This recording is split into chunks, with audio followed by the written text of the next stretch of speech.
He is Jeff King. I'm Andy Erickson. This is not another shooting show. We go to Atlanta, Georgia, where an Atlanta police officer accidentally shot themselves in downtown Atlanta Tuesday night, according to the police department. A spokesperson for Atlanta police said the incident happened on McAfee Street Northwest. The officer sustained, quote, a self-inflicted non-fatal injury as the result of an accidental discharge, unquote, according to a spokesman. So, do we know what pistol the Atlanta PD carries, Jeff? I don't. I always assume Glock with them, but SIG. If someone gets shot, I assume it's a SIG. I'm googling. It is they carry Glock 45s. Oh. They used to carry 22s, and then they went to the 45 with a Trigicon MR. The Trigicon, yeah. The optic with the Bible verse, RMR. Yeah. So there you go. All of them have Bible verses, because when you're shooting bad guys, gotta remember Jesus. Mm-hmm. Don't forget, indeed. All right. Well, we have a guest this week who is not in his home in Idaho. He is in New York for whatever reason, and he's on a laptop in a hotel room, and hopefully it all works, but it seems to be working okay. Adam Grimm back on the show. Welcome back, Adam. Welcome. Thank you. Thanks for having me, Andy. Jeff. Yeah. So I'm going to see you here in a couple of weeks here in South Dakota. The class is coming up. We'll talk more about that here a little bit later on. What are you doing in New York? Just vacation? Are you working or what? I'm here for work. I'm actually in Connecticut right now. Oh. I went and checked out New York City today, though. Oh, okay, gotcha. Yeah, I could do with never going back. Because how big's the town you live in? Oh, we probably have 50, 60,000 people. Oh, so you whittle. Yeah, not too big. Not too big. It's a nice little town. What's the biggest town in Idaho? Probably Boise, and that's southern Idaho. And, in the Idaho, North Idaho and South Idaho are vastly different. They can be almost two different states. They're so far apart is what I'm getting at. Oh, yeah. Oh, Boise's about the same size as Sioux Falls, so except it's way cooler looking than Sioux Falls is. There's mountains and stuff. Is it? Compared to our flat ground and a river that looks like diarrhea, yeah, it looks a lot cooler than Sioux Falls does. You got to understand, we live in the plains too. Oh, is it? I'm just looking at the images on Google, and it's showing some sort of rolling hills. I wouldn't say mountains, but sort of like, yeah, I guess. Well, compared to like real mountains, yeah, I suppose it's kind of flat. But anyway, yeah. So Jeff wants to quit the sport. Yes. He's had a rough couple of days. Jeff, why don't you go into well, we could both talk about how bad last night was. Yeah, so, Adam, have you ever done anything with 10 millimeter? I can't say that I have. Maybe I've shot it once, but never competed with it. Yeah. I don't recommend it. Don't recommend it. No. I had malfunctions all night. I Except for last stage. Right. So there's a part of me that thinks that it may have been an ammo issue. And because the ammo I had you get was just the cheapest ammo that was at Shields that was in stock. Okay. Well, why don't you start with what gun were you shooting? What ammo? Smith & Wesson M&P 10 5-inch or 4.6. Whatever. And then, the ammo is like Shields brand. No, it's Fiocchi. Yeah, Wasn't well, I think it's made by Fiocchi with Shields' like logo because. They have some exclusive SKUs for Shields. Yeah, I've seen that before. Now I know what you're talking about. So it was rough. One problem when you have issues during a match is you're not going to sit there and try to figure out exactly what the issue is. You're trying to do the thing. And the other problem is when you're shooting at night, you can't see what's wrong. So I had to go full tactard and do everything by feel. So it was very tappy, racky, bangy. right. Hey, fuck John Correa, Mr. No Pants Pooh Bear, and it when a dude breaks into his house. You do tap the base pad because it forces the round that's stuck on the feed lip to jump up and go into the gun and be shootable, and that solved some of my problems. Was this a brand new gun too? So I've taken it to the range twice. How many rounds did you have through it before last night? 100, maybe. And so no pretty new. malfunctions on the 100. Well, like the first night out, not. I mean, there were some issues, but I attributed that to, break-in period or whatever. And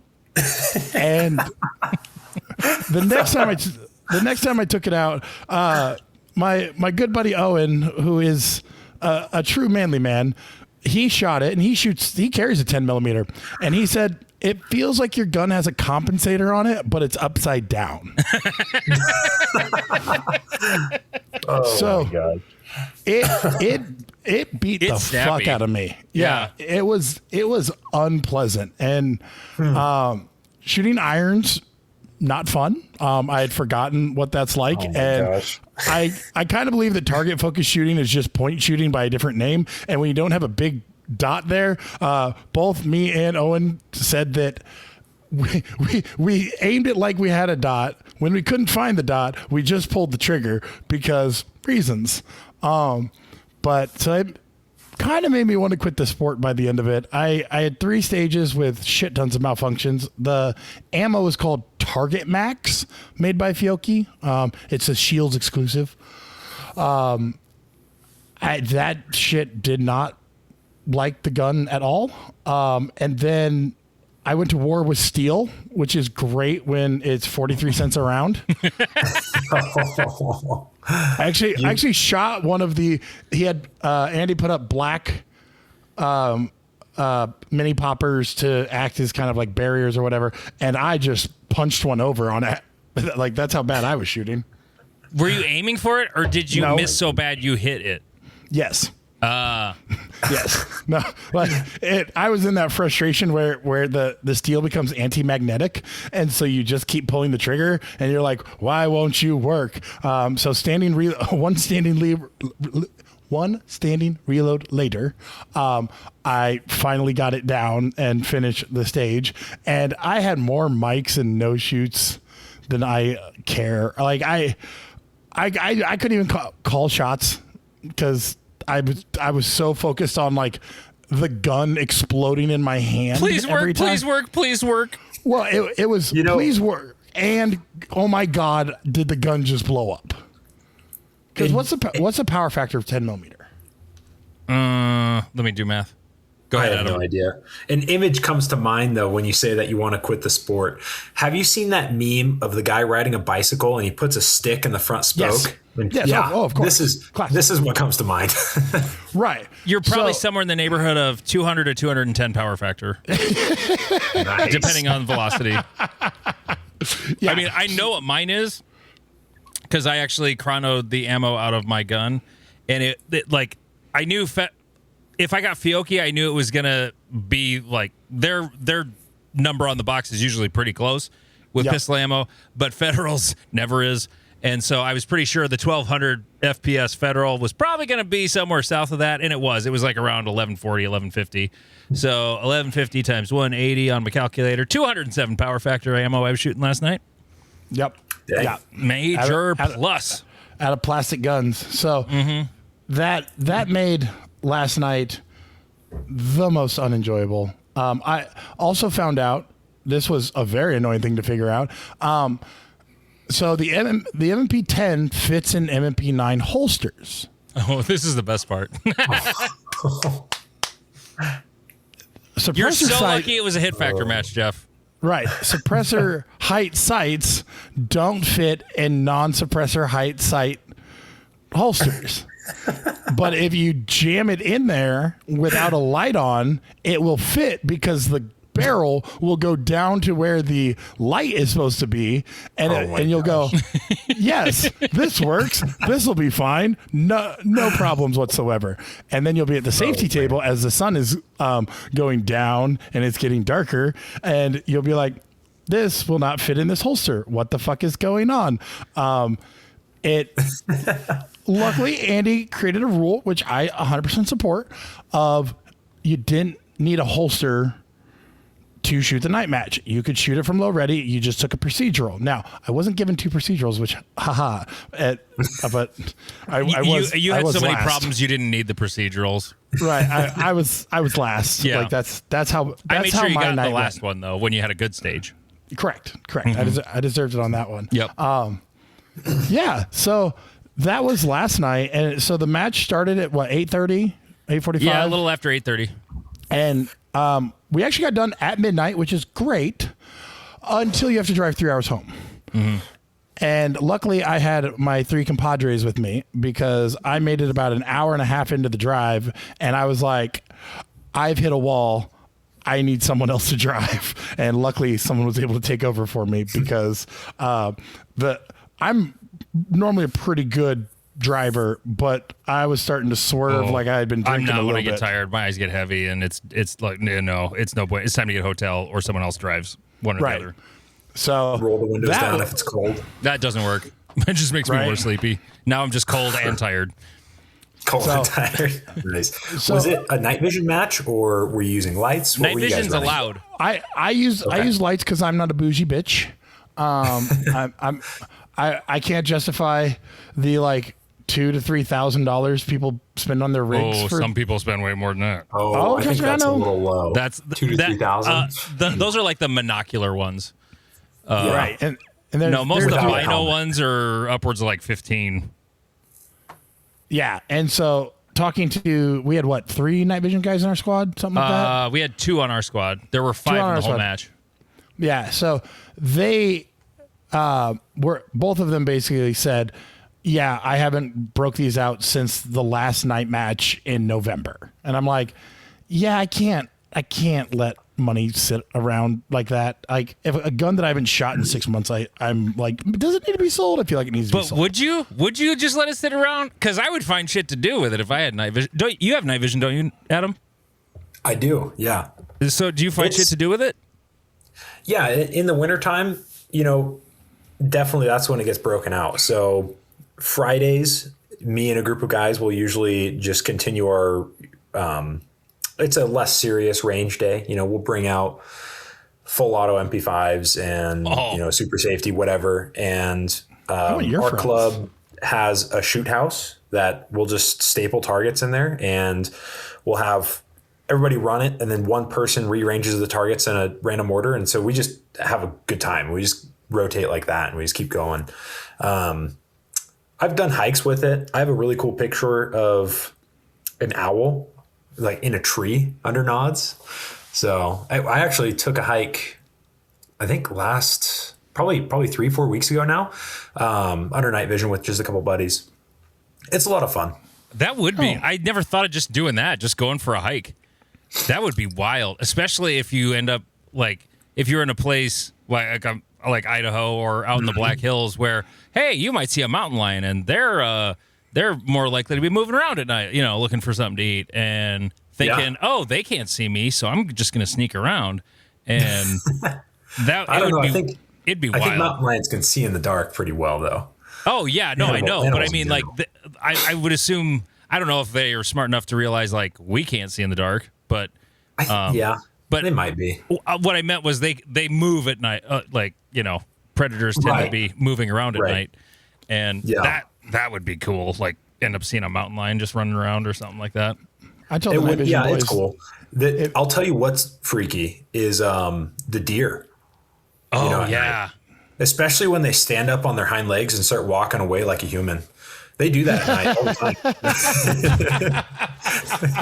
You had me for a second. the Jabberwockies. You had me for a split second because like I've seen deer fight on their hind legs. I've never seen them walk away. So I'm just like, wait, is this a thing I just never heard of? What is this going on? No, okay. I was like, motherfucker. I know. I did tell the night vision boys that if they get pulled over, they need to turn off all their lights, just put their nods down, and wait for the cops to walk up. Like, hello, officer. Hello. We're doing science. No, nothing illegal is happening right now. Literally nothing illegal. Whenever I leave answer the that range from a night vision shoot, I'll just drive with all my lights off, just because it's an empty country road. It's super fun. You're mobbing down a road at like 55 and no one can see you. They just hear your car go by, basically. It's pretty sweet. How is the field of vision's a little cut down though? I mean, you lose your peripheral a bit, I would imagine. Yeah, but if you use like traditional nods, I actually have panning night vision. So I have RP NVGs. It's the same thing. It's dual tubes, except you can pan them a little bit. So my field of view is significantly better than just standard dual tubes. Oh, wow. I never even heard of it. Yeah, it works really, really well for driving at night. Cool. Sounds expensive. And yeah, it's a little pricey. Just to clarify, it's a country road. There's not really any houses there. It's very rural. Does it take you home? Back. Yep. All the way to West Virginia. Yeah. It drives. But so the night vision, I was running light at the match, and because I didn't have to draw from my holster, I did have a holster that did fit in. I would have just had to rip it the fuck out of the holster. And we decided we didn't want a SIG leg that night, so that made it really easy. I just turn light on, go to work, and then have gun immediately jam. It was fantastic. It was usually early in the mag too. Right.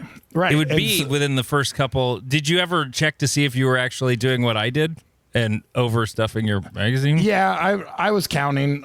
These ones didn't allow that to happen. So no, it was just the shit show of the shit show. I was having a bad day, and then so woke up this morning at 7:00, and Steven had, as I left him at my gym at 3:00 in the morning, he was like, "Don't think I'll see you tomorrow," and I was like, "Challenge accepted." So. Now, do I regret that? 110%. Yeah, I wouldn't have gone to the match in Omaha today. Like, you guys are stupid. Well, Heidi had to because she was the match director. Yeah. And but if I was Heidi, I would have skipped the night match. Correct. That is most of our logic going forward. Is if they are conflicting, we are choosing between one. I'm looking to see how bad Heidi did. Oh, Heidi had a bad day too. Oh, we all did. It all was, four of you completely shit the bed. We were a case study on sleep deprivation. The night match was Saturday, and so today you shot this match? No, they finished at midnight and then drove 4 home. 4 hours of sleep. They got to the range for the match this morning 7 hours after the match ended in Canton, 3 hours away. Yep. So nice. So it was. I also on top of that, I was out of my factory ammunition, so I was like, oh, I have a 50 cal can at my friend's house. I'm going to go grab that. So I did. Guess who doesn't know how to fucking load ammunition? Jeff. So I was battling double strikes all day. It was. Were they all high primers? Like they weren't seated all the way? Yeah, but they're not like high primers that like you feel with your finger. Like I didn't see them as high primers, but Nick was like, oh no, these are definitely high primers. And I was like, oh, I believe you, but I just don't see it. So yeah, that was on my second stage, my good buddy that I rode with me to the match. I got done with the stage after massive disaster, and he goes, unload, show clear, don't eat your gun. Okay, range is clear. It's like, that's fair. So yeah, I was running like the night match. I was already like, man, do I like suck at this sport? Like, am I bad at this? And that thought went through my head as well. Yeah, and then by the end of the match today, I was like, do I just sell my stuff? Like, do I just like get a new hobby? And then I realized I beat the best shooter on the SWAT team by 3% with a disaster match and shot a 96% on one of the stages. So that brought me off the cliff. I'm gonna talk about my experience with the centimeter because it was a rough. I mean, actually, Owen was shooting centimeter. He beat both me and Jeff. There were 3 of us shooting 10 millimeter, and he shot like Owen would shoot for the most part. Like, he didn't really have any bad stages. His gun worked the whole time. He has bigger, manlier hands than I do. The biggest problem I had shooting 10 millimeter was just the grip is so much bigger and fatter, and I couldn't reach the mag release easily. I was also using a holster. You know, if I could have used ALS Safariland, I would have been cooking with gas. Like, no problem. I can snatch those out in a heartbeat. But this is a Dara holster with sort of a weird thumb break for the hood. And I'm not talking shit on the holster. The holster's great. Like, I carry it hunting. It's a fantastic level 2 holster. But it's not easy to get the gun out quickly in a night vision sort of practical shooting match. So I was giving up. Like, all my draws were like, normally I'm like around, you know, somewhere between 0.8 if on a close target first to 1.4, you know, on my draw. I think my fastest draw last night was like 2.5 seconds. So there's some time. I actually was looking at 2 of my stages that didn't have any splits from the timer, but the fastest split on the 3 stages I found was a 0.25. That was the fastest split. Most of them were well into the 3s or 4s, just because gun recoil can't pull trigger as fast, you know. Yeah. My gun's also totally stock. That was another sort of eye opener, like shooting a totally stock gun versus one that, you know, I don't go crazy on my Glocks, my match Glocks, but I do a hell of a lot more to them than nothing. So, you know, the trigger was a stock Glock trigger. It's a fine Gen 5 Glock trigger for what it is, but it's, you know, it's not as easy to shoot as my old broke-in 34 with a connector in it, you know. And then I had the misfortune of I was filling my mags with an up lula, you know, shunk, shunk, shunk, shunk, just jamming away. And I learned that you can very easily, when you're using something like that, put a 16th round in to a 15-round magazine. And if you Barney and then put in a 16-round magazine into a Glock 20, it will not run. It is going to stop. It will fire that first round, but the slide will not reciprocate completely. I don't know exactly what happened because it was dark. I couldn't see it.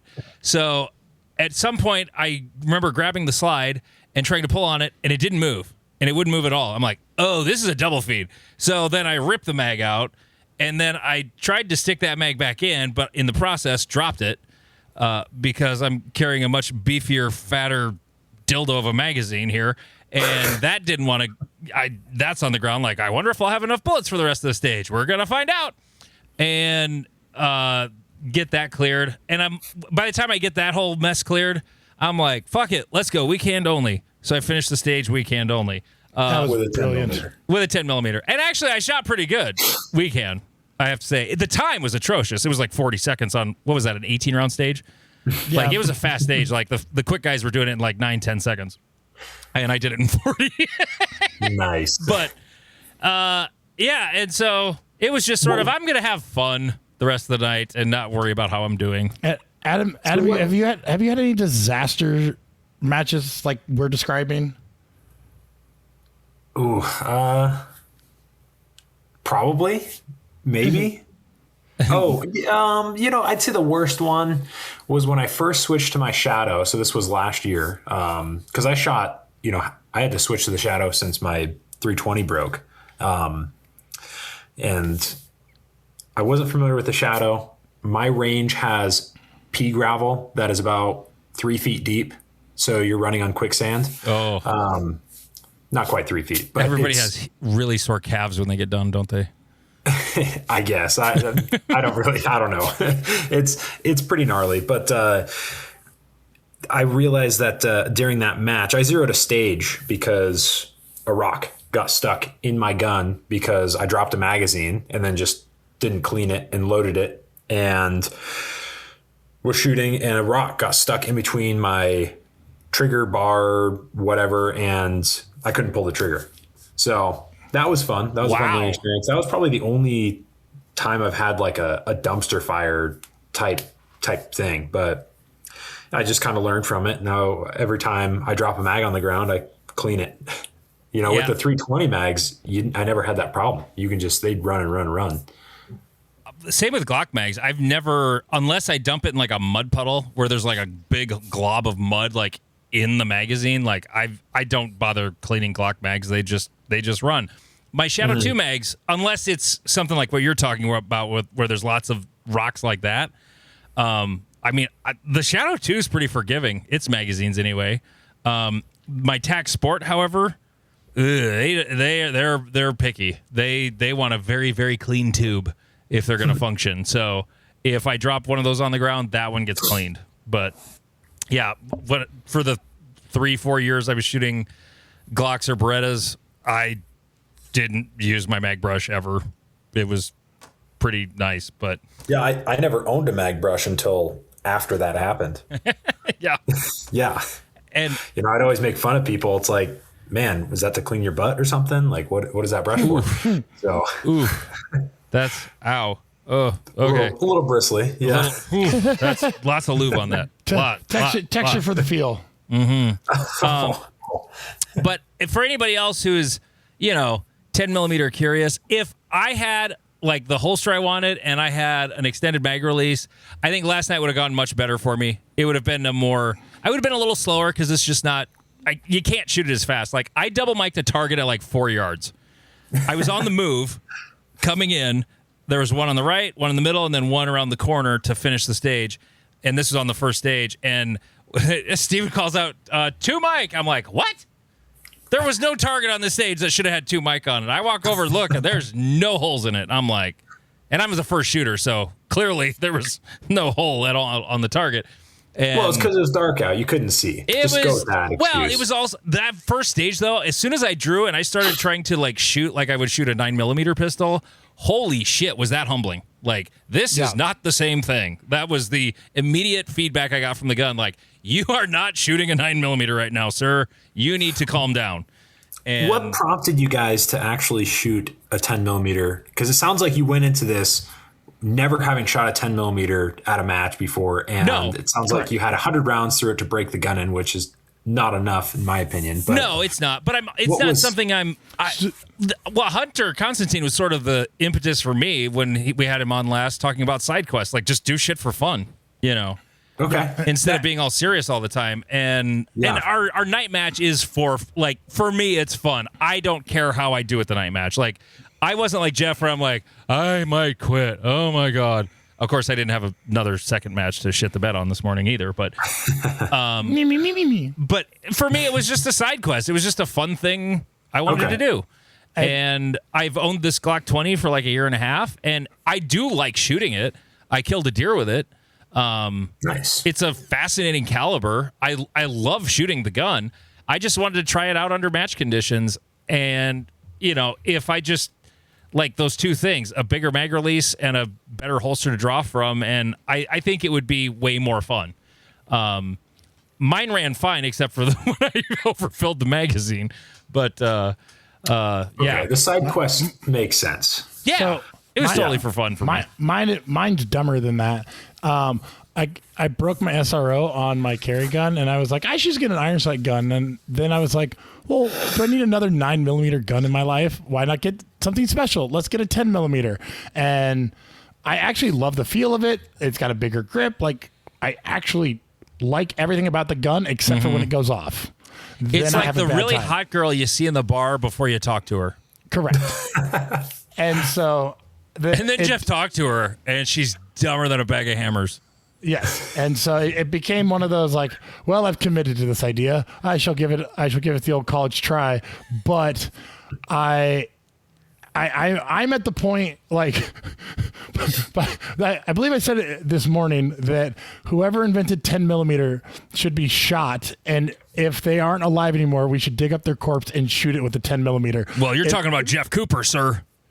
Well, then Jeff Cooper can suck a dick because he can. He's been dead since 2006. I am not a small human, and that I find that gun absolutely unpleasant. I don't understand how any person who isn't a moron thought, you know what we're going to do? Equip a lot of people with this gun. Like, that's what we're going to do. Well, okay. So a 3rd Gen Smith, I get it. I get that. I shot the Performance Center 10 millimeter. A guy I work with got the Performance Center version of that gun, and I shot it and was immediately like, ugh. Like, this may have a ported barrel, but it doesn't shoot like it has a ported barrel. It shoots like it's a fucking howitzer. Like, this is really, really snappy. And the Glock 20 is, I mean, I've shot 1911s in 20 not 20 millimeter. 20 millimeter. Just shooting airplanes out of the sky. Really snappy pistol. But it was great. Like 1911 and the 20 they're way more manageable compared to a 9 millimeter. Not so much, but yeah. Anyway, so we're over that. One of the reasons I wanted to have you on tonight, Adam, was because I want you to tell Jeff how stupid he is for not shooting on the move. Jeff, you're stupid for not shooting on the move. There. Okay, bye. all these communists just coming on and spouting their ideology. Yeah. So we had it was like a month or two ago when we were sort of talking about this, and I recalled Race Gun Nationals, and I texted Adam, did you shoot on the move a lot at Race Gun Nationals? And I got a text back before we ended the show. Yes, a lot. So, how do you decide when you're going to shoot on the move, Adam? Or do you just like go in with the mindset, I'm going to shoot on the move unless it's dumb? Yeah, I don't know. I don't know if I've actually thought too much into it. Obviously, the closer targets that you're going to shoot on the move. Yeah. I always go into a stage, how can I blend every position together? And a lot of times it requires you to come up with some things that you have to shoot on the move. And sometimes they're harder targets. I just do it. I don't know why. He's just a Nike commercial. I love the simple philosophy you have. Is like, why wouldn't you? Well, yeah, I don't know why you wouldn't. So you shoot with not epic level shooters, correct? So like C-Class B. So like, are you the only like nationally competitive GM at your club? Yeah, the only nationally competitive GM, but you got some really good shooters there too, though. Oh yeah, we have some phenomenal shooters. When I first started shooting, there were, I think, 3 master shooters, and now we're at, oh gosh, I think we're at like 14 masters in my club now, and I think nice. 2 more GMs. So we actually just had Charlie Perez move to the area, and then a local guy just made GM just the other day, like last week. Yeah. And so how often do you see guys try to shoot on the move and it is an absolute disaster for what they were trying to accomplish?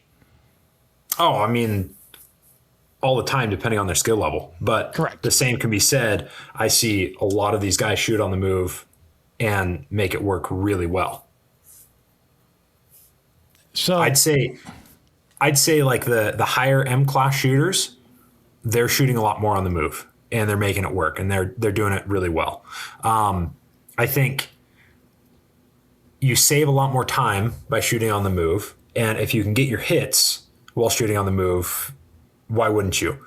Obviously, there's some targets where you would avoid shooting on the move, probably anything past, 15 yards or maybe 10 yards if a no shoot's on it, depending on your skill level, obviously. But right. Why wouldn't you shoot on the move on anything close? Right. And so I think my general consensus is that shooting on the move past 7 yards is I tend to see it be more of a time sink for anyone who is not a very high level shooter. And I kind of subscribe to the go really fast to a spot, stop, do the thing, go really fast to a spot. So that's how I treat my stage diagnosis. So that's, I think, where the mindset difference, because like Eric Graffel to play the, we have a national champion We have a world champion. He's, at least from the interviews I remember, he's like, yeah, I go to the place, I do the thing, I go to the place, I do the thing, I go to the place, I do the thing. And he doesn't blend as much, and he doesn't do as much like attempted shooting on the move. Yeah, and I think that there's a lot of other high level shooters that do that as well. It's safer for starters, but I'm in the boat where I want to have fun and I enjoy shooting on the move and it's faster. So for instance, that's the best argument you've made all day. Yeah. yeah, I want to have fun, so let's pin our ears back and fucking go. Right. What is this fun thing you talk of? Yeah. I'm trying to think. There's a specific stage that comes to mind at Nationals. And let me pull it up really quick. Give me half a second. Okay. It was the unloaded barrel start stage. Oh, that was. Do you remember that one? I do. That was probably the most. I thought that was the most interesting stage of the whole match. Yeah. Personally. Yeah. It didn't have anything stupid. It was, and normally I hate barrel start stages, but that one wasn't stupid. Yeah. Do you remember what that stage number was? It was in the second group in the second or whatever. zone. Yeah, second zone. I want to say it was like, oh shit, I don't remember. Okay, I think it was like. I remember what it was. It was the very first stage when you got to that second zone up the hill and around the left, but I can't remember what number it was. You know, I know what number it was. Hold on. It is number. I think it was stage 14. Okay.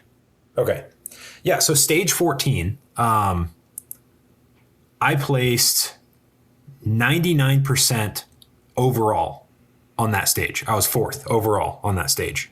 Okay. Beating out, it looks like Seiler and like Vilger, Leo Grandis, like some big names. Yep. And by 99, you won that stage. Oh, you're overall. Yeah, overall. Yeah, overall 99.05. Yeah, okay, Gotcha. Yeah. And the way I shot that was, and it's kind of funny, it was the day before, and Christian was there, and I saw him, he was taking the stage and he was shooting it. He was, just dry firing it or practicing the stage. And I think the super squad was there for open or whatever. And he was starting, going to the left, running back to that position left, shooting it, going to the right and shooting it. Right? He wasn't really doing a whole lot of shooting on the move because it was more difficult shooting on the move. That particular stage was because it was all retreating. Yeah. Yeah. And I walked the stage and I'm always thinking, okay, how can I collect as many points as possible while blending positions and continue collecting points the entire time. Right? Okay. And the way that it just flowed for me was, it just made perfect sense for me was shoot the stuff up front and then shoot everything on the move going to the back right corner, do a reload weak side and shoot everything on the move going to the left corner. Okay. And that's how I shot the stage. And I even fumbled my reload and cost myself probably like a second. So I would have been high overall by a pretty significant margin if I had done it with, faster. I'm looking at the times and it looks like the only guys that beat you were PCC shooters. The only people who beat me were PCC shooters. And number 2, Mark Schultz, PCC, he did it in 17.94 and I did it in 18.07. And it's just because I was shooting on the move. It's less than a split of a one shot. Yeah. That he got you on time. And if we look at my time chart, I had a 2.4 second reload because I fumbled a reload. Usually my reloads are within like a second, like 1.1. Okay. So yeah, I would have been a second faster if I didn't fumble the reload. And it's just, because of the shooting on the move portion, it just made it that much faster of a stage. And so how much do you devote time specifically to practicing shooting on the move, or like how would one develop it? Because again, when I have a conservative mindset. I'm actually more of a turtle, and half of the people listening to this are going, what the fuck are you talking about? Because I'm also known as a split monster. They have only been in the sport for 4 years or 5 years. They did not see the guy who went an entire season only collecting alphas. And so He got all the points, man. I love Yeah. those guys. All the They're points. so slow. Like the one stage that I got a 96% on today, I had 2 double strikes. So that cost me, at least half a second, if not a second. And then, but I collected all the alphas. And I was probably 2-3 seconds off the pace, but I collected all the points, and I was like, oh yeah, I can do that part. Sorry, I forgot where oh yes. How do you develop that skill set? How do you build that confidence and comfortability? Do you do it at matches? Do you do it in training? Or did you just have it? Okay, so two points. The first one that you said with how you collected more alphas, right? Obviously, that's always the goal, is to collect more alphas.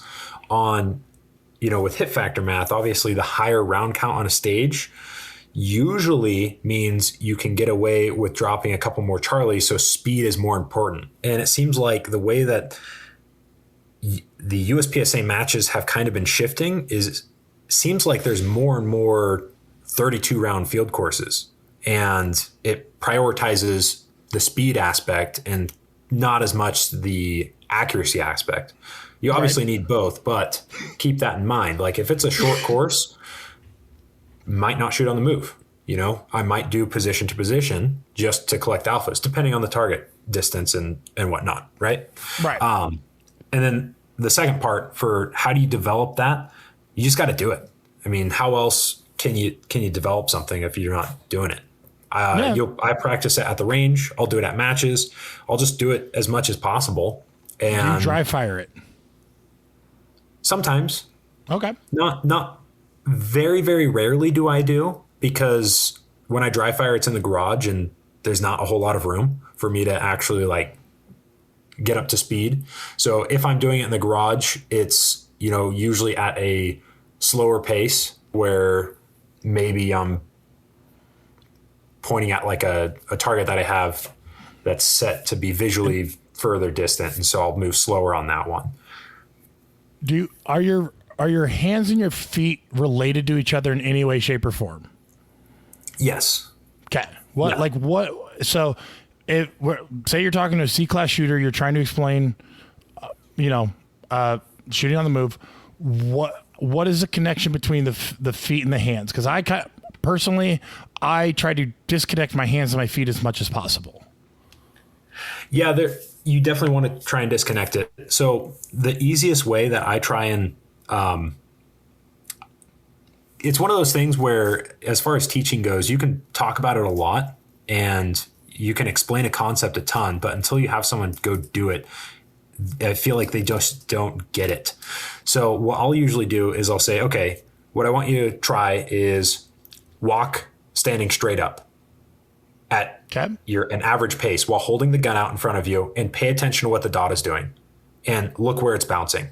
And you'll notice it bounces as you take that step, as your foot lands. And then I say, okay, now get lower, crouch lower, and try and walk again and pay attention to what the dot's doing. Usually it's a lot more stable. And then just have them try that, and then just say, okay, that's kind of the pace that you want to be shooting on the move. Now to pick that up is you try and walk faster, but smoother at the same time. So you're almost rolling your feet in a sense when you're walking and shooting. But as far as practicing it, you just got to practice it. Jeff, I just sent you the video. It's like, I just ran to your Instagram, and it's like the first video after the pin videos is that stage you were just talking about at Nationals. Yep. I had not seen that before, and the way you did that right side was, I don't remember seeing anybody attack it like that. Like, not at all. And talking about how you work on it, the speed, and you posted, I think it was, you either shared it on a story or there was a stage where it was a big wide L, and like, you're not, regardless of speed, like just the aggressiveness you shot that at, I was like, the thing I took away from that video and the one you were talking about earlier is just like, you have to just pull the fucking plow. Just get rid of the plow and just go. Even when it feels like you're on the edge. Because I used to practice shooting on the move a lot. And I actually got kind of good at it for a while. And then I started listening to idiots like Jeff. And then I quit doing it as much. And then I lost that skill. And then you made M class. And so yeah, but it's why I'm a low M and not a high M. Yeah, so I'd say once you get to M class, that's where you really got to start developing that skill, because you can make it to M class no problem, and further, like a high M class, no problem with doing the stand in one position, go to the other position and shoot it. The skill for M class is actually all the fundamentals, right? It's how can you grip the gun, being really aware of what's happening when you pull the trigger, as far as, the feel on the trigger, what the dot is doing, everything. All of that it's super important. And if you don't have that laid out, you're not going to be good at shooting on the move. Right. Because the shooting on the move, when I talk about shooting on the move, like, oh yeah, you move your feet, it really is, you're just walking smooth. But all the other stuff is that much more important. You better be gripping the gun as good as you can grip it. And right. It's the excellence of fundamentals. Exactly. Yeah. Because we were talking about that today at the match, is the idea of like true expertise is the execution of the fundamentals at a high level, and that's what truly shows it. And shooting on the move is that demonstration of expertise. And so I think one of the arguments, or one of the kind of the conversations we have is people like Andy, take my words out of context. No, is I'm not saying never shoot on the move. Like I shot on the move today and it didn't work because of the high primer. And I went bang, click, bang, shit, and just kept going past it. Cause I planned to put 3 on it. Cause I was trying to sprint through a tuxedo at like 4 yards, and it would have worked if the damn gremlins weren't in my gun. And so, yeah, it's true. I think my biggest critique of shooting on the move is I think people try to do it too often, and it slows them down. Like the best example of this is 2101, the classifier. You do 4 targets, 4 targets, 4 targets. I love it. I love that one. Right. And you watch C-class guys take the first 4, and then they slowly walk into the front of it and go bang, bang, bang, bang, bang, bang. And then they slowly walk over. And I'm like, or you could, well, I have long legs. I'm slightly cheating. I basically jump to the front of that one and then jump to the other side, and my gun just never stops doing things. Yeah. And so I think my big critique is people doing it too early, and then I'm not a risk taker. I don't know that like in a match that I have that like fuck it we ball as much as I should. Well, you at my level. I had to look up that 2101. Yeah, so like on this one, if you are able to shoot those targets on the move, it makes getting a GM classifier that much easier. Right. I had one until we realized the target was upside down, and god damn it, I lost it. Oh. One of the targets, like the target array was wrong, and I posted it on Reddit, and then somebody pointed it out. I'm like, god damn it. So then I resubmitted it and got it pulled as a classifier, but he's not bitter at all. I wasn't at all. But Focus Trip was happy because he shot like a 40% on it or something like that. He had a bad day. But yeah, and so I think that's kind of because seeing high level guys shoot on the move, very cool. I think it's great. I don't know that I have that risk taking part of my soul. And that's, I think, the would be. You just talked about how you shot a match with a 10 millimeter for your first time. What do you mean risk taking? That's more of a risk than shooting on the move. Yeah. Not when the points matter, because again, I was on a 2 for a Delta. I was on a side quest. I pretended like I didn't give a shit. So start side questing shooting on the move a little bit. Ooh, there you go. Okay. I was actually going to bridge your 2 opinions a little differently. I was going to say, like, you're both right, but the difference is, do you have that tool in your toolbox? Right. That's the difference. You're both like Jeff. You're right that people do it when they shouldn't because they're not good at it, and they're trying to do it in places where they can't. Whereas someone like Adam just goes by it with his hair on fire and shoots one Charlie in that array. Right. That's the difference. So if you develop it, then why not do it all the time? I remember when I used to listen to Steve Anderson's podcast all the time, he preached shooting on the move. That is where you're going to make up the most time. If you got a treadmill, dry fire on your treadmill, get good at shooting on the move, whatever. And that was sort of the dogma I was following. And I got, even as a class shooter, I was pretty decent at shooting on the move. And then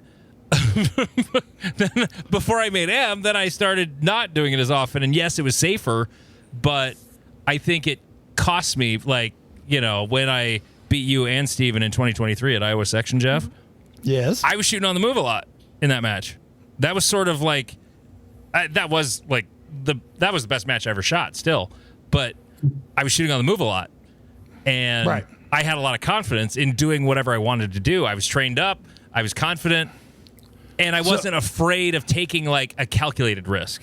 Right. So, because Adam, when you're shooting on the move, how much risk are you actually taking? If I told you to run that stage 10 times, do you you could replicate that shoot on the move hits every time, or is there a little hey, I'm using the force, hey, I connected? I mean, replicate it every time? No, but we'll call it 80%. Could I replicate? Yeah, could I replicate those hits standing still every time? Also, no.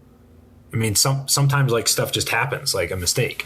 But that stage in particular, I am confident I could probably do that with averaging the hits that I got 9 times out of 10. Because I'm looking at the video, I'm trying to remember how far those targets on the right were. I'm guessing they were between 8 and 12, 13 yards, somewhere in that neighborhood. Yeah, they were pretty far. The ones in the gap. If you notice where I'm shooting them kind of backing straight out. I'm not doing it at some awkward angle. Yeah. So shooting on the move, shooting stuff going forwards and backwards is a lot easier than shooting stuff when you're going sideways. Yeah. That makes sense. It wasn't they were super difficult targets. I just aligned my hips and walked, backwards while looking at them type of thing. Yeah. That stage was, I gave the no shoot a haircut on the right side. And I shot that stage. I was looking at the scores. I was 5 seconds slower than you were. And had one more Charlie or whatever. My hits were okay, but it was just. But I shot it safe. I went to the spots and did the thing. And I'm not going to pretend if I would have shot at my best, I would have been close to your time. No, I wouldn't have been. But I could have been at 20 seconds or maybe 21 instead of 23. That's where. I'm shooting more on the move. I'm going to practice shooting on the move every time I go practice. Yeah, I mean, every time. The big thing, like I said earlier, is that's what I enjoy doing. It's really fun. I want to perform as best as I can on every single stage, and I do kind of enjoy taking risks. I know that there's some stuff that I probably shouldn't. What I was going to get into when I was mentioning that Seiler was walking that stage, I saw that they're all shooting it going left, the safe way, and then right and finishing on the right. And I actually asked him, I was like, hey, why are you shooting it like that? What's the reasoning? I was like, have you looked at shooting it this way? And I showed him the way I'm doing it. And he's like, oh yeah, I mean, that's a good way. It's just a lot more risk. And I'm like, okay. To me, it just didn't seem like a ton more risk. And it was one of those things where the next day when I went and actually shot that stage, I was thinking about that. And I was deciding, I was like, okay, yeah, I'm back on track. Because I think that was the second day for me. Or maybe that was the third day for me. I can't remember. Was it zone 3 or 2? It was zone 2. Was it for sure zone 2? Maybe it was. Wait, it was laid out weird. I think that was the first stage of zone 3. I think it was zone 3. I started on zone 3, and I shot that on my first day. Yeah, so that one was zone 3. Yeah, because it was going into zone 3. After day 2, I was back on track. As far as points go, like I had a shot at winning it, and so I go into that day, and people are saying like, "Oh yeah, you can just shoot it safe, and you're going to win." And I remember being at that stage, and I was like, "Yeah, I could shoot this the safe way, and guarantee that I'll shoot it and get the points, and I'll be fine, right? Like I'll still win the match." But then I'm like thinking, I'm here to have fun. I enjoy doing this. This way looks so much more fun to me to shoot and a lot more challenging to me. I'm going to do it that way. And so that's why I kind of shot it on the move. And that's why I enjoy shooting on the move. It is more of a challenge. It's more fun. Right. So Casey was like 0.6 or 0.56 behind you overall. Next shooter overall in the match, or in LO, was I think 97%. But I'm going down to stage 14 now, and just in LO, like the next closest shooter was Marion Brantley at 97%. And could you point to that stage and go, that's the stage where I won the match? No. Because that was your third day, though, right? Yeah. I mean, obviously, it's a collective performance, but like, as far as like the third day, or did you crush some other stage that you haven't told us about yet? I did better on some other stages too. Oh, okay. Yeah. Well, you did pretty good at that match. That one was probably the one where I was like, that felt really good. That was really fun. That was one where, I was in a good mood. I wouldn't say I won the match off that one stage. Like there's not a single match I can point, or a single stage I can point to and say I won because of that. Right. But that one felt the best. That was my favorite stage of the entire match, Mm-hmm. I just always envisioned that, like, being a guy who played ball sports, like, there's that one pivotal play in the game, and so I'm trying to like transpose that onto USPSA, and it just doesn't translate at all. Nope. Like, not a lick. Because one stage and you're fucked. It's like, yeah, you can screw yourself in one stage for sure. Yeah, right. You can, yeah. But yeah, it's very difficult to gain it back in one stage as well. You'd have to do something crazy, just doesn't work. To take this out of the like technical shit that people love shooting podcasts for, one of the things that I'm wondering, as someone who teaches people for a living, you've started instructing more, I assume? Yeah. Or is that just getting off the ground? It's kind of getting off the ground as far as the shooting classes go. Yeah. How many classes have you done so far? Like 3 or 4.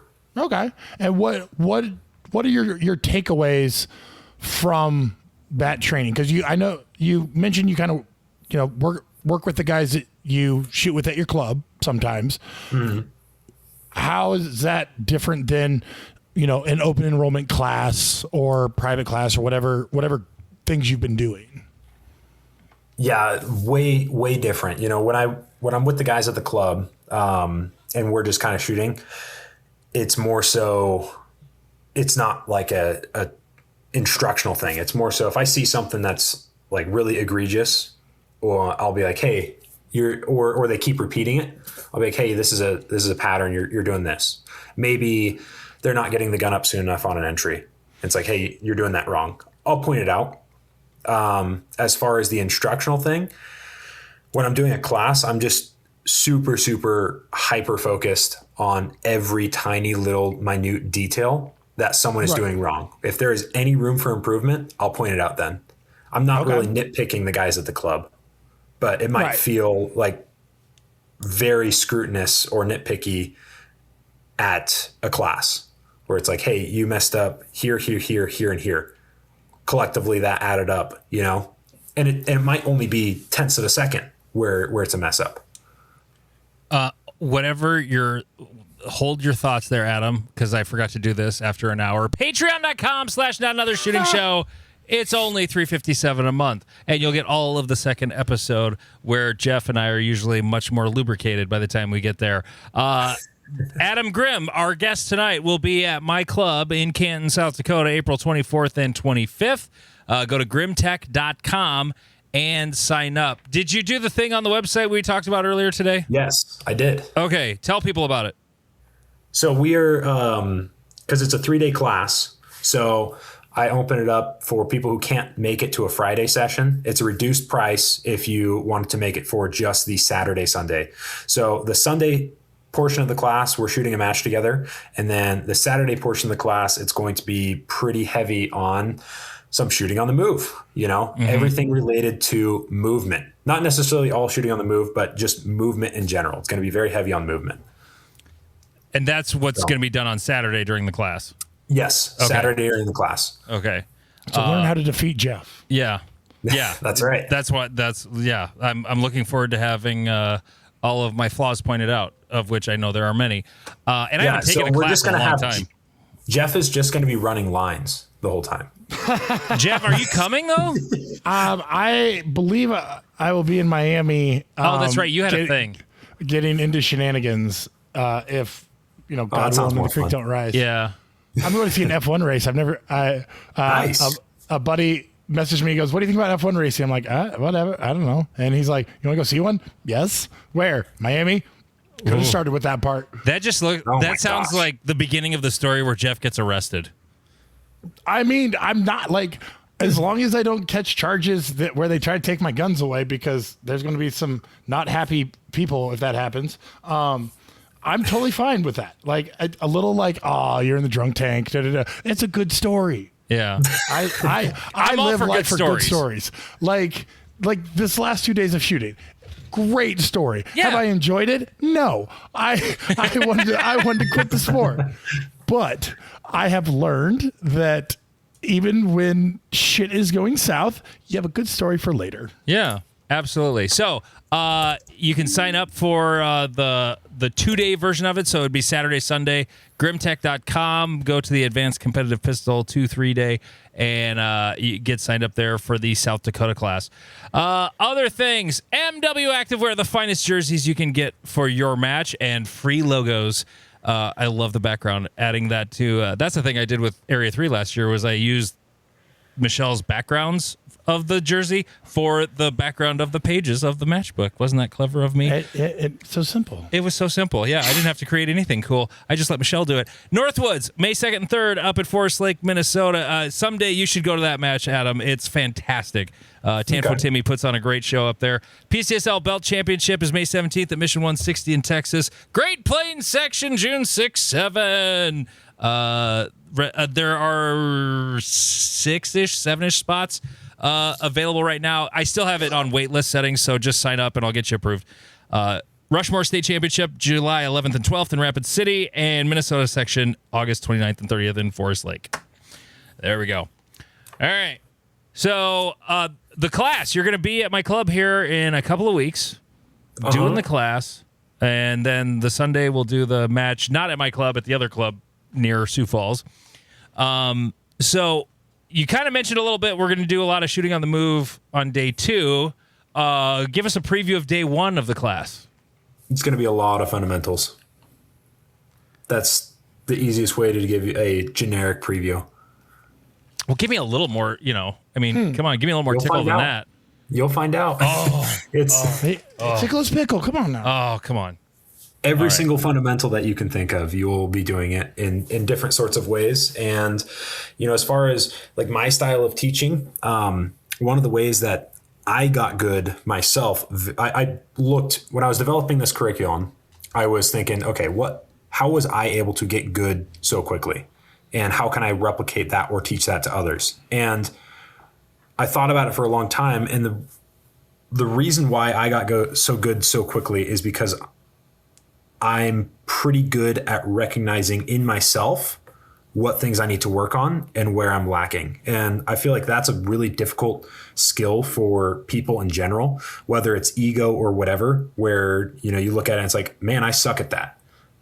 It's hard for some people to recognize that. So the whole point of my class is I try and develop that skill where we'll start pointing out, or I'll start by pointing out, hey, you're doing this wrong. And then I try and have you recognize that in someone else and maybe have them start pointing that out. Mm-hmm. So get the class really involved on the teaching itself, especially and that works especially well in the movement where it's so much more visible to see. But as soon as you start realizing, hey, immediately when I pulled the trigger, this is what happened.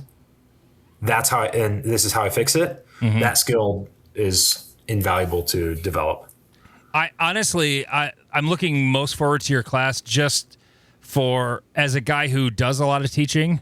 I'm teaching pistol permit classes and intro classes and stuff like that and lessons. And occasionally, some guys will want me to, help them get better at, USPSA stuff. But yeah. But I haven't taken a class from anybody in like 5 years. So I'm really looking forward to just watching someone else teach and just, okay.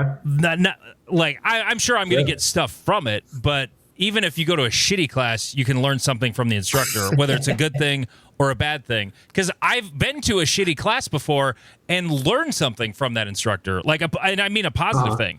It can happen. So, yeah, day 2, we're going to learn the temple index. Hell yeah. Yeah, and how not to break the 180 while you're doing the temple index. And how to sprinkle a little crack on them. Put your drop gun there. I have to say, right, Jeff, when you were fighting your M&P last night, I was so impressed because the number of times you were facing left and didn't break 180, because it's so easy to spot when the light's on. Right. It's the easiest DQ call to make because you literally have a beam of light pointing past the 180, and it would be the easiest call to make. And I was just watching oh, maybe this is where he does it, fighting with his gun. Nope. No. Well done, sir. I was highly impressed. It's one of those compliments that it's like as a fighter when they're like, man, you got a really good jaw. It's one of those thank you. It's such a punchable jaw. It feels good when my fist lands on your jaw. It really does. Adam, I remember you saying that you did the jujitsus. How much of your training style did you take from jiu-jitsu, or did it reinforce your training style, or is it completely separate? Yeah, I mean, I'd say that's where I developed the TISM. Jiu-jitsu. it was always there. It was there. Oh, okay. You just hadn't found it. I know my people. No, I'd say I'd say as far as the training style goes with jiu-jitsu, maybe not necessarily training style, because the training style is completely different for me. When I was doing jiu-jitsu, I have more hours in jiu-jitsu than I do shooting by a lot. So if that tells you how good I am at jiu-jitsu, that's something to go off of. But as far as jiu-jitsu goes, I would do 2 hours a week every single day. So, or, I'm sorry, 2 hours a day every single day, 7 days a week. So, oh wow, that's a lot. Yes, yeah, weekends also. And so Saturday, Sunday were open rolls, and so I would literally roll with 0 breaks for 2 hours straight with other people. Epictism. Yeah, exactly. But I don't know, as far as the skills I talked about, what I think where jiu-jitsu really helped me was, one, developing where I need to grow and develop. It completely destroys your ego. So you're able to just very clearly say, yeah, I suck at this. I need to work on this. I need to get better at this. I mean, it's kind of hard to have an ego if you're getting choked the same way every single day, right? Right. You can't be like, oh well, if in a real gunfight, this random thing would happen or wouldn't happen. So that's why it wasn't bad that I had a grown man choke me out. Yeah, exactly. or like a 16-year-old girl who's been doing it since she was 8, and you're like, what the fuck? That would be it would be so impressive to get humbled like that, though. I would kind of enjoy that. Go to a jiu-jitsu gym. You should. I think everybody should. Every martial arts gym I just in the meant world. like some really small person. Like I'm 6'2", 80, kind of fat. It would, like, oh, I'm a lot stronger than you are. Yeah, but I know what the fuck I'm doing. And then to just get turned into a pretzel, I would, like, it would hurt, but I would enjoy the humbling. It's really funny to watch, especially when you get some dude who's like, I'm a Billy Badass. And you're like, yeah, hey, this like 14-year-old girl is about to make you her bitch. Be prepared. Like, have fun. And yeah, the look on their face when they're like, oh God, and you see the panic start to form. Beautiful, because that I can't humbleness breathe. is My hard. arm's about to break. Oh my God. Yeah, that humbleness is hard to truly teach. Like sometimes you gotta show you're the big bear. Yep. What I've noticed is with women in jiu-jitsu, they know that like the guys are significantly stronger, right? Pound per pound, guys can do a lot more. I mean, that's known. So they get really crafty with their submissions. Oh, Oh. They go for mean shit. Like they'll feel with you. Yeah. Oh yeah. No, Yeah. women are mean. Like it's 110%. Like yeah. women, Instead of talking to the guy at the bar that you hate the most, they just shove their thumb up your asshole while they're choking you out. like legitimately. So I teach Muay Thai, and I run into two types of women. One, you have to kind of like reassure them, like, hey, it's okay. Like, yeah, you can hit me. Like, yep, that's okay. That's okay. Mm-hmm. The other one was bullied by their brother or something for 15 years. And you're like, you can hit me. And they're like, okay. And then you start taking a beating that wasn't meant for you. And you're just like, oh God, this is. Yeah, it's like you're just a small ball of hatred. Like, yeah. Right. You just become the receptacle for the beating that she wanted to give her brother back in the day. My favorite, she's like a neonatal stenographer, so she like tracks the heartbeat of children, of like pregnant children, like babies that are barely alive. Yes. And she, like, when she first started, she's like, yeah, I gotta protect my hands, whatever. And then I like let her hit me a little bit, and she's like, this is awesome. Now she has a fight planned for the end of the month, and I'm like, what the hell? This is the weirdest storyline of the gym. Is she fighting the night you're fighting? No, she's fighting the week of Adam's class when I will be in. Week after. Yeah, but it's funny how the shooting and fighting are these two activities that men think they can do, and then they get shown they get compared to another person, and you go, oh, this is not what I thought it was going to be.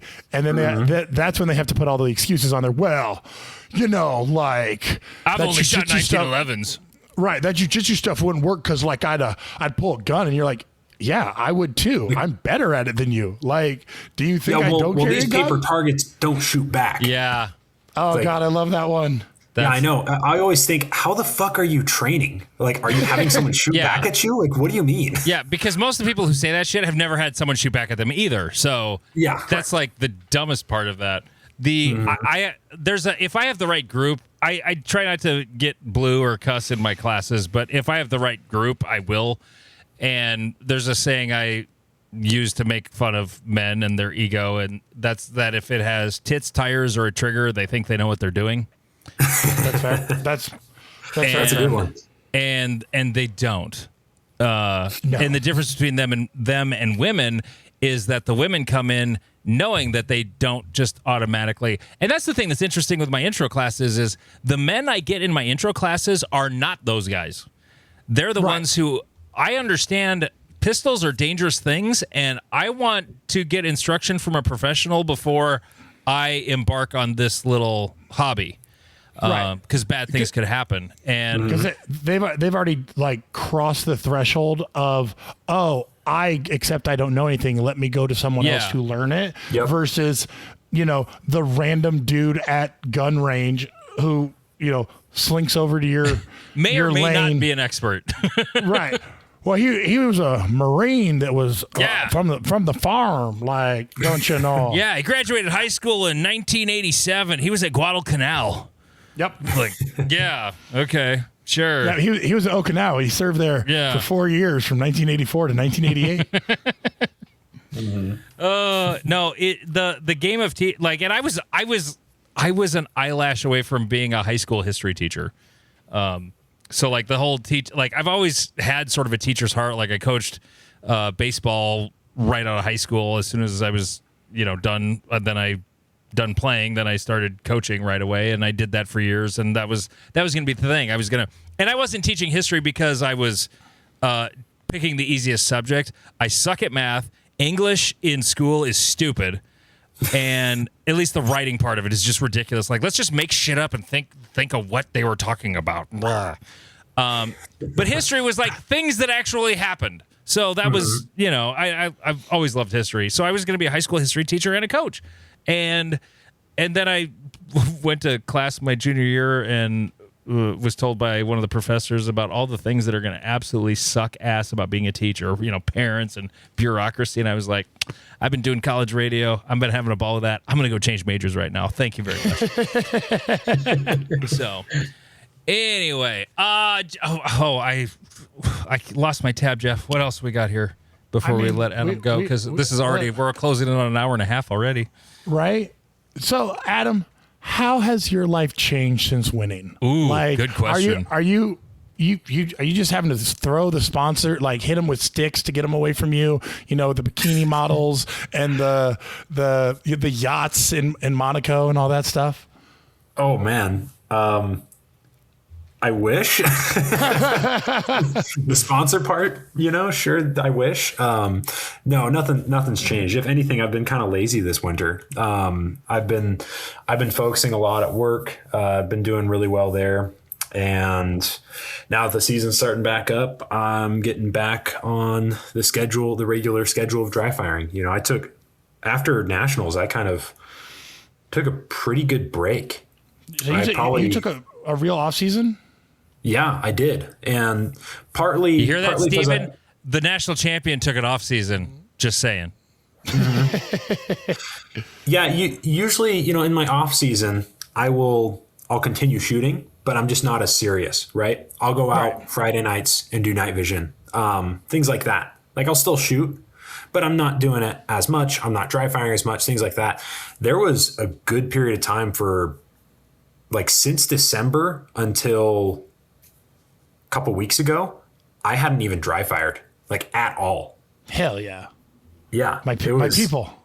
It was kind of bad. That's even longer than me. Jesus. Yeah. I'm kind of regretting it now, but I needed it. So I needed a little bit of off time. I still shot some matches, because I was traveling for work. So I shot a couple matches down in California. That was actually really fun. I shot Richmond. Do you shoot fun cool guns stages. at those, or do you shoot the gun you normally shoot, or do you do dumb shit like get a 10 millimeter and shoot it in a match and nowhere else? I shot the gun I normally shoot. So wait, traveling to California, did you have to borrow in from someone, or did you zap carry that?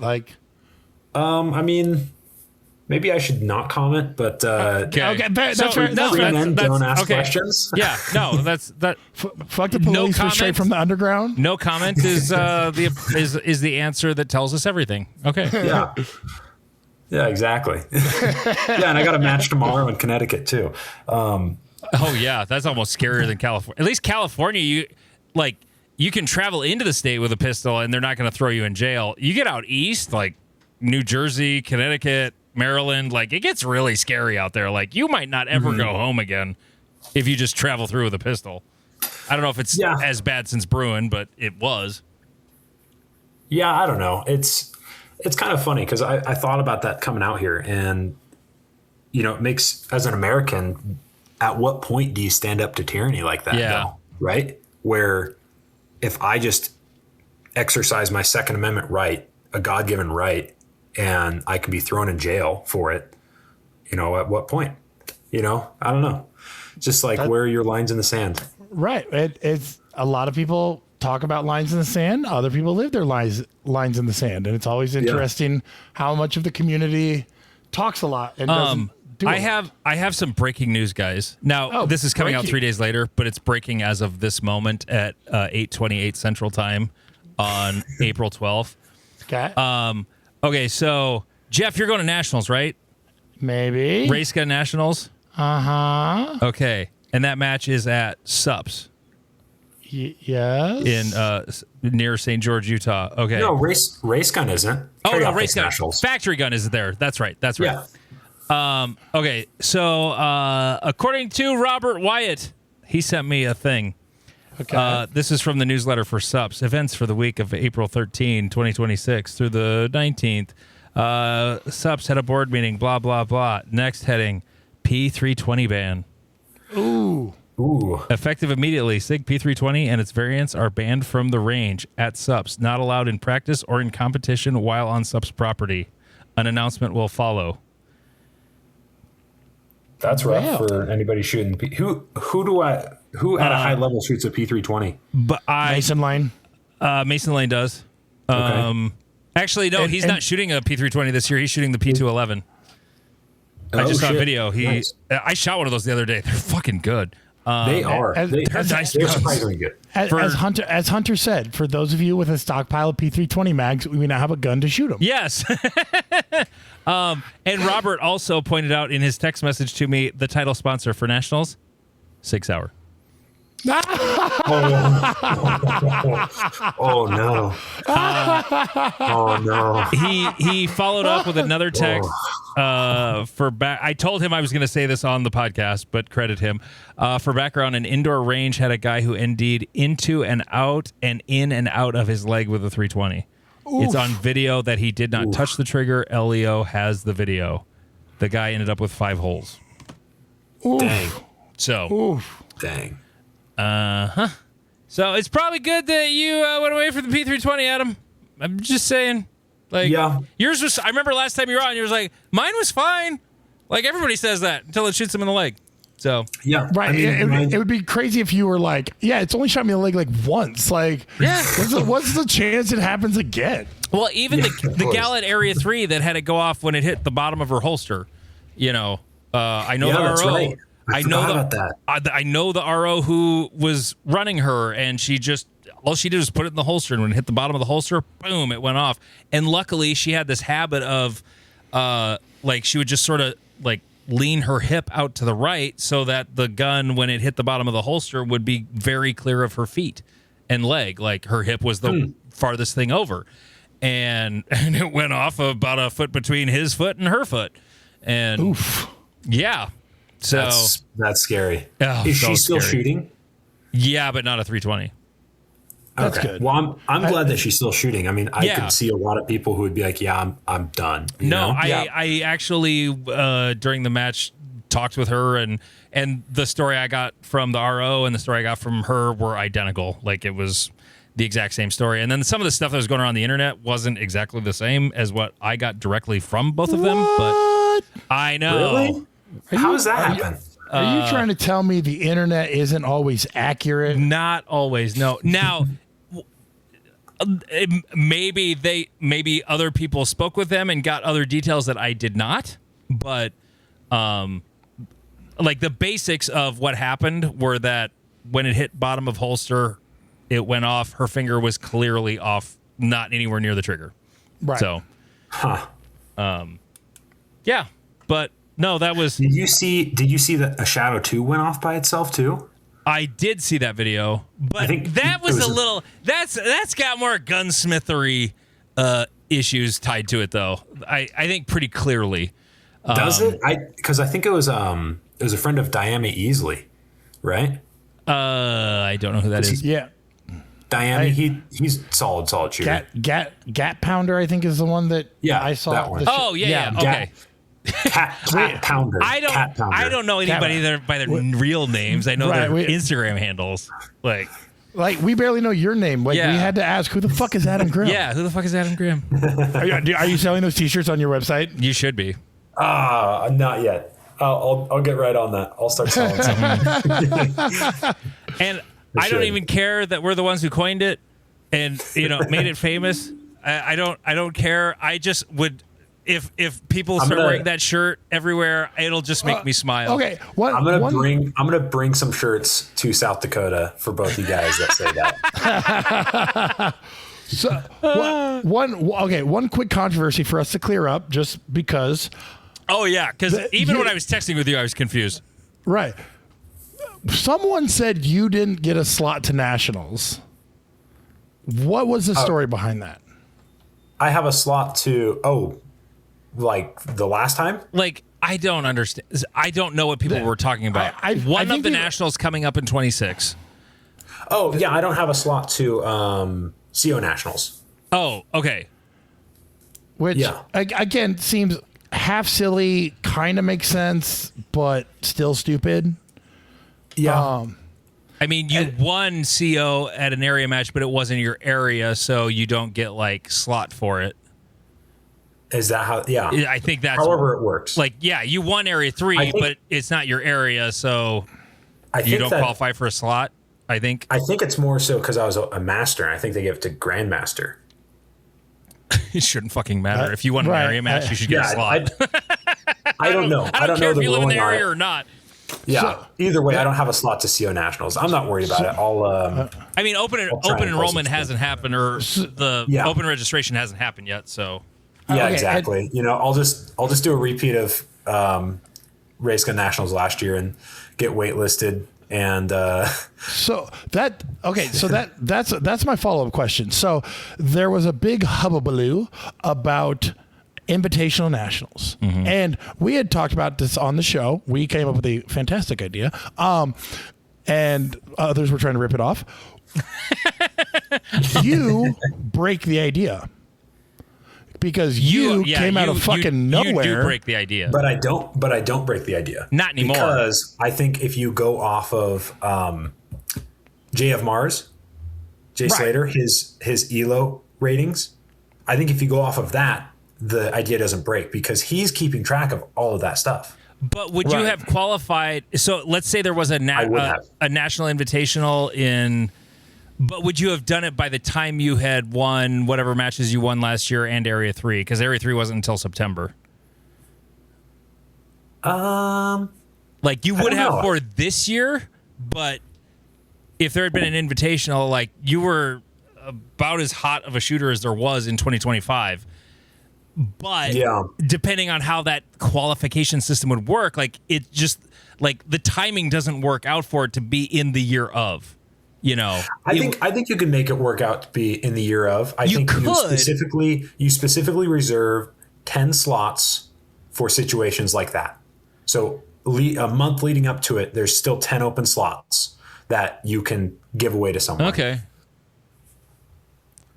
But then it could also, I mean, but like a story like yours doesn't happen ever, really. Right. You are the anomaly in this sport for sure.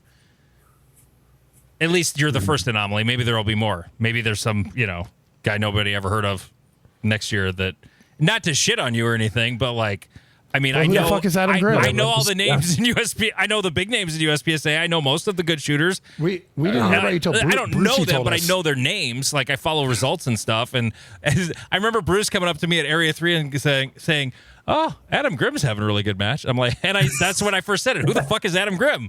I'd never heard your name before. And he's like, he's from Idaho. He's pretty good. He hasn't been shooting long, but he's pretty good. And then if you've ever talked to Bruce, that's exactly how he sounds. That's funny.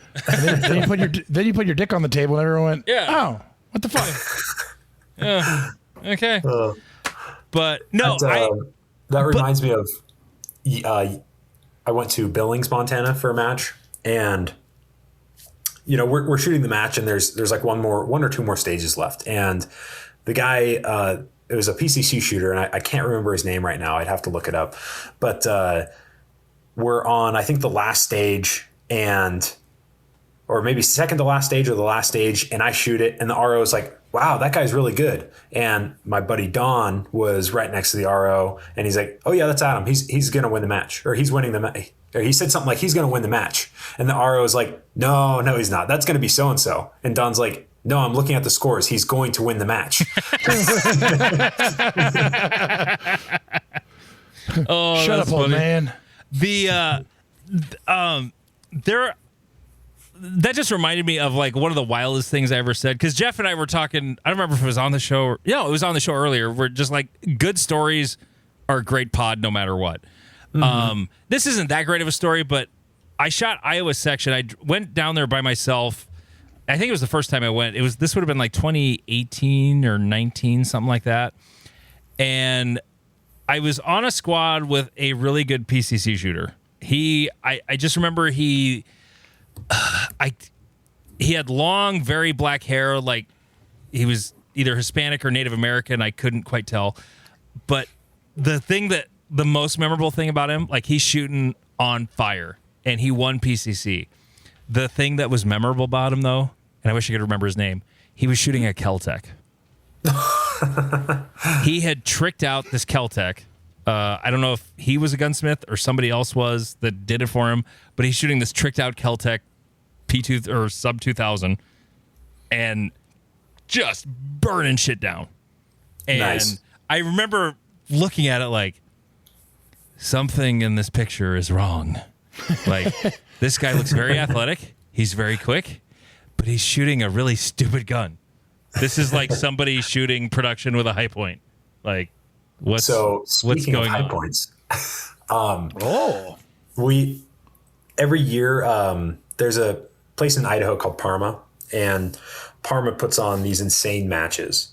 And usually it's 3-gun and things like that, but they'll have a bus that, you're shooting inside of a bus. They'll have a side-by-side where you're strapped to the front of the side-by-side shooting while someone's driving. Just crazy, crazy stuff. But they do every year they do a single stack match. And so the week before the month before Parma, since a bunch of guys go down there, we host a recommended single stack match.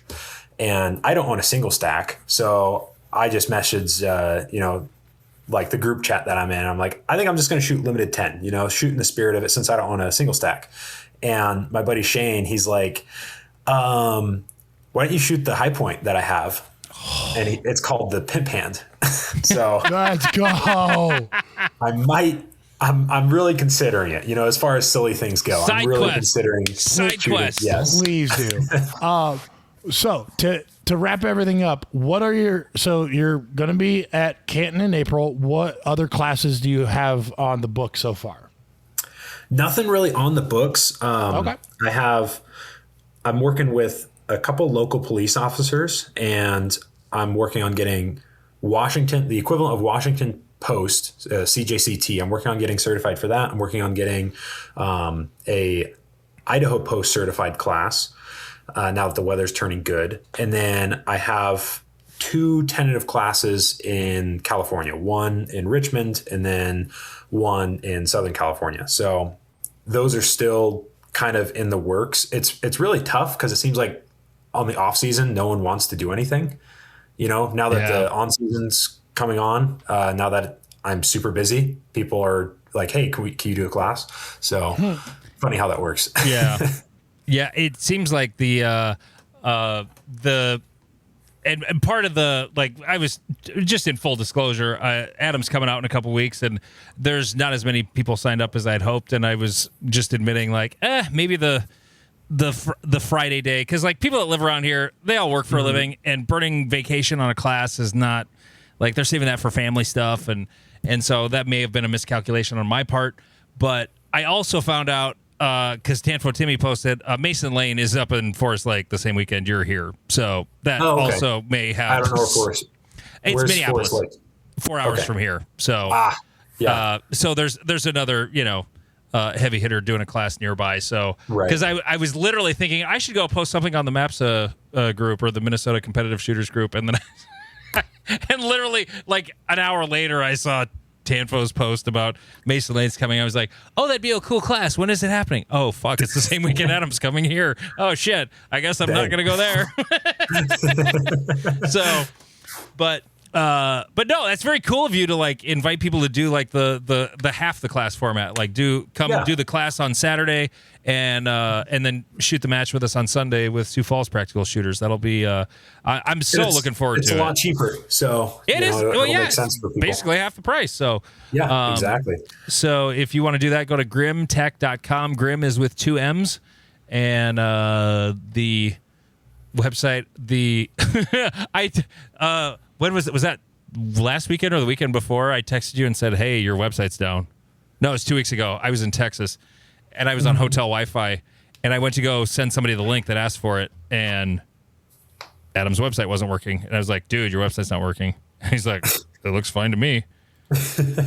Oh, I'm on hotel Wi-Fi. I shut off Wi-Fi, and then there it is. Like it was the hotel Wi-Fi was because you have an evil gun website, Adam. It's It's full of scary things. You don't ask people if they're 18 when they get to your website.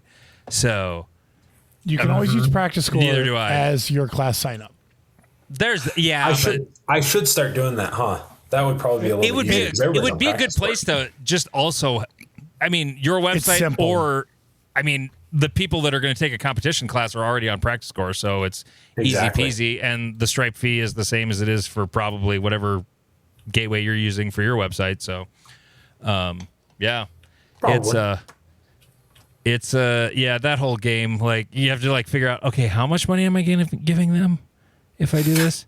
Like I went through that whole thing when we started the Patreon. Like I could have like bought all the things for WordPress to make it work, and then like do a subscription, version of the podcast. But you still have to pay someone for the payment processor. Well, yeah, and so and not only that, but like all the stuff for WooCommerce that we have. Like my gun club has a bunch of WooCommerce stuff in WordPress. I used to do websites, so I kind of know what I'm doing. And so like I can handle all of that stuff, but there's all these little doodads that have to be installed, and I can either do that or we can just do it on Patreon. Yeah, we're going to give up more money, but I don't have to do anything. Sometimes simplicity is the right answer. Yeah. So, I mean, they're taking 8% instead of 3%, but I didn't have to do shit. So I just literally upload it, and that's it. Have you ever heard of the term retard maxing? No. Yes. No? I have not. It's a pretty good thing to live by sometimes, where instead of just overthinking it, you're just like, I'm just going to do it. And you just retard max, right? So like the Patreon thing, it's like, I could build a website, but that's overthinking it. Just retard max and just do Patreon. You just explained it, and I still don't understand. That's the best part of this. Just retard max it. You don't have to understand it. Just retard max it. You pay to get rid of the headache.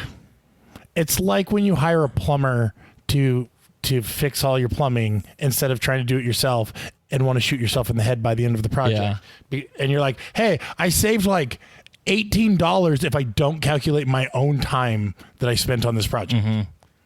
Uh-huh. Yeah. Exactly.